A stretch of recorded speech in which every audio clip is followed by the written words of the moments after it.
Hello everyone. ஆதியாகமம் 4ஆம் அதிகாரம் 7ஆம் வசனத்திலே சொல்லப்பட்டிருக்கிறது, நீ நன்மை செய்தால் மேன்மை இல்லையோ, நீ நன்மை செய்யாதிருந்தால் பாவம் வாசற்படியில் படுத்திருக்கும் அப்படின்னு சொல்லப்பட்டிருக்கிறது. கர்த்தர் இதை யார் இடத்திலே சொல்லுவார் அப்படின்னா, காயின் இடத்திலே இதை சொல்லுவார். ஆபேலும் காயினும் சகோதரர்கள். இவங்க 2 பேரும் கர்த்தருக்கு காணிக்கையே படைக்கும்போது கர்த்தர் ஆபேலையும் அவன் காணிக்கையும் அங்கீகரித்தார், காயினையும் அவன் காணிக்கையும் அங்கீகரிக்கவில்லை. இதனால் காயினுக்கு மிகுந்த எரிச்சல் உண்டாயிற்று. அப்போதான் கர்த்தர் காயின் இடத்துல சொல்லுவார், நீ நன்மை செய்தால் மேன்மை இல்லையோ, நீ நன்மை செய்யாதிருந்தால் பாவம் வாசற்படியில் படுத்திருக்கும் அப்படின்ட்டு அவனையும் மனம் திரும்பும்படியாக கர்த்தர் அறிவுரை சொல்லுவார். அவன் தீமை செய்யாமல் இருக்கும்போது தீமை விட்டு விலகி மனம் திரும்ப கர்த்தர் அவனுக்கு ஆலோசனை கொடுப்பார்.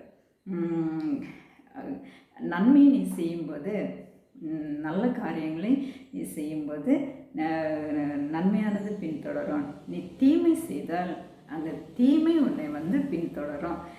அந்த பாவம் உன்னை பின்தொடரும், உன்னை அடக்கி ஆளும். நீ பாவத்தை அடக்கி மேற்கொள்ள வேண்டும், பாவம் உன்னை அடக்கி ஆளக்கூடாது அப்படின்னு சொல்கிற ஆலோசனையை கர்த்தர் காயினிடத்திலே சொல்லுவார். ஆனால் காயின் அந்த ஆலோசனையை, அந்த அறிவுரையை ஏற்றுக்கொள்வாரா அப்படின்னு சொன்னால் இல்லை. இன்னும் அவர் அந்த கோபத்திலே இருந்து தன் சகோதரனை கொலை செய்கிற அளவுக்கு பொல்லாப்பை அவர் செய்வார். இந்த காணிக்கை நிமித்தமாக தான் கர்த்தர் ஆபேலை அங்கீகரித்தார், காயினை அங்கீகரிக்கவில்லை. அப்படின்னா இல்லை. கர்த்தர் முதலாவது நம்மை அங்கீகரிக்கிறார். அதில் சொல்லப்பட்டிருக்கிறது, கர்த்தர் ஆபேலையும் அவன் காணிக்கையும் அங்கீகரித்தார் அப்படின்னு சொல்லப்பட்டிருக்கிறார். முதலாவது கர்த்தர் அங்கீகரித்தது ஆபேலை. ஆபேல் நீதிமானாக இருந்தான். ஆபேலை கர்த்தர் அங்கீகரித்தார். அதன் பிறகுதான் அது நிமித்தமாக அவனுடைய காணிக்கையும் அங்கீகரிக்கப்பட்டது. இதை தான் மத்தேயு எழுதின சுவிசேஷத்திலே 23ஆம் அதிகாரம் 35ஆம் வசனத்திலே கர்த்தரே சாட்சி கொடுப்பார். நீதிமானாகிய ஆபேலின் ரத்தம் அப்படின்னு இயேசு சொல்லியிருப்பார். ஆபேலை குறித்து ஆபேல் நீதிமான் அப்படின்னு சொல்லியிருப்பார். எபிரேயர் 11:4 அவரை குறித்து சொல்லப்பட்டிருக்கிறது, அவன் நீதிமான் என்று சாட்சி பெற்றான் அப்படின்னு ஆபேலை குறித்து சொல்லப்பட்டிருக்கிறது. ஆபேல் நீதிமானாய் இருந்தது நிமித்தமாக கர்த்தர் ஆபேலை அங்கீகரித்தார்.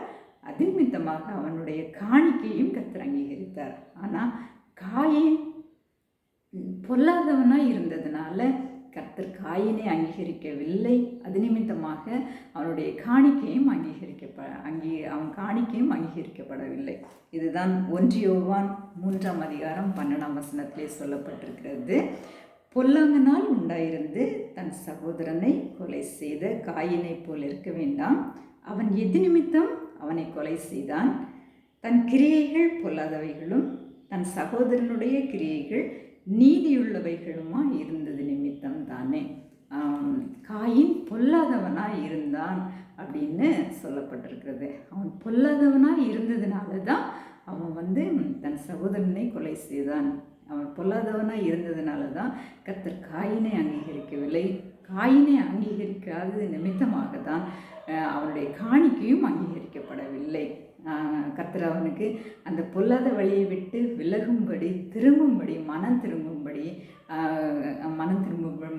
திரும்பும்போது அவனை அங்கீகரிப்பேன் என்று கர்த்தர் அவனுக்கு வாக்கு கொடுத்தார். ஆனால் காயின் அதை ஏற்றுக்கொள்ளவில்லை. அவன் அந்த பொல்லாங்கிலே இருந்து தன் சகோதரனையும் கொலை செய்தான். அதனால்தான் கர்த்தர் காணிக்கை நிமித்தமாக ஒருவரை ஏற்றுக்கொள்வது கிடையாது. காணிக்கை வைத்து நம்ம கர்த்தரால் ஏற்றுக்கொள்ளப்படுவோம், நாம் நீதிமானாக எண்ணப்படும் அப்படின்னு இல்லை. கர்த்தர் முதலாவதாக நம்மை ஏற்றுக்கொள்கிறார். நம்மளுடைய கிரியைகள் பரிசுத்தமாக இருக்கும்போது, நீதி உள்ளவைகளாக இருக்கும்போது கர்த்தரால் அங்கீகரிக்கப்படுகிறோம். அது நாம் அங்கீகரிக்கப்படும் போது நம்மளுடைய காணிக்கை அங்கீகரிக்கப்படுகிறது. நிறைய நேரங்களில் நிறைய பேருடைய என்ன நினைப்பாங்கன்னா, பெரிய பெரிய ஊழியக்காரங்களுக்கு வல்லமையாக ஊழியம் செய்கிறவங்களுக்கு காணிக்கை நிறைய அனுப்பிட்டா இவங்க காணிக்கைக்கான பலனை அனுபவிப்பாங்க, ஆசீர்வாதத்தை அனுபவிப்போம், கர்த்தரால் அங்கீகரிக்கப்படும் அந்த காணிக்கையெல்லாம் அப்படின்னு நினைக்கிறாங்க. அப்படிலாம் கிடையாது.